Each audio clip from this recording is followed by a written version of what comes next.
ಚಾರ್ವಿ, ಇಲ್ಲಿ ಒಟ್ಟರು ಸುಳಿರ್ತಕ್ಕಂಥ ಅಕ್ಷರಗಳನ್ನು 5 ಗುಂಪಲ್ಲಿ ಜೋಡಿಸಿದ್ದೀನಿ. ಒಂದೊಂದು ಗುಂಪಿನಲ್ಲಿ 5 ಅಕ್ಷರ ಇದ್ದಾವೆ. ಆ 5 ಅಕ್ಷರಗಳಿಂದ ನೀನು 3 ಅಕ್ಷರದ 2 ಪದ ಮಾಡಬೇಕು.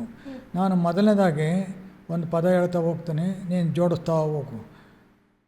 ವಿಕೃತ,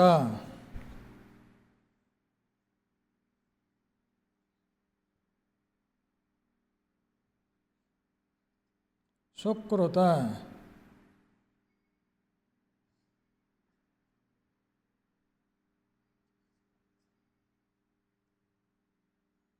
ನೋಡ ಎರಡನೇದು ಶ್ರುತೇಯ,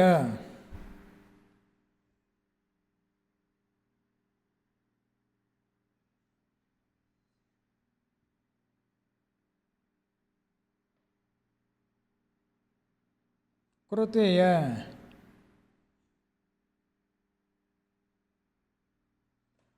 ಮೂರನೇದು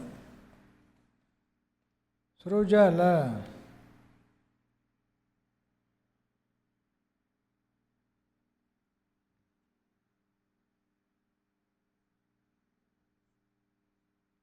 ಸೃಜನ,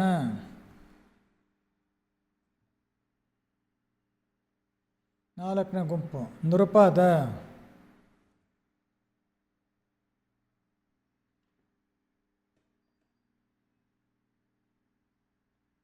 ಕೃಪದ,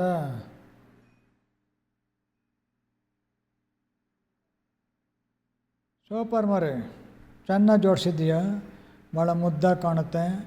ನೀನು ಅಷ್ಟೇ ಮುದ್ದಾಗಿದ್ದೀಯ.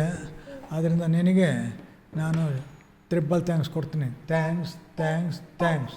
ನೀನು ಸಹ ಬಳಗದ ಬಂಧುಗಳಿಗೆ ವಂದನಾರ್ಪಣೆಗಳು ಹೇಳಪ್ಪ. ಹೋಗಿ ಬರುತ್ತೇನೆ. ಹೋಗಿ ಬರಪ್ಪ, ಭಗವಂತ ಒಳ್ಳೇದು ಮಾಡಲಿ.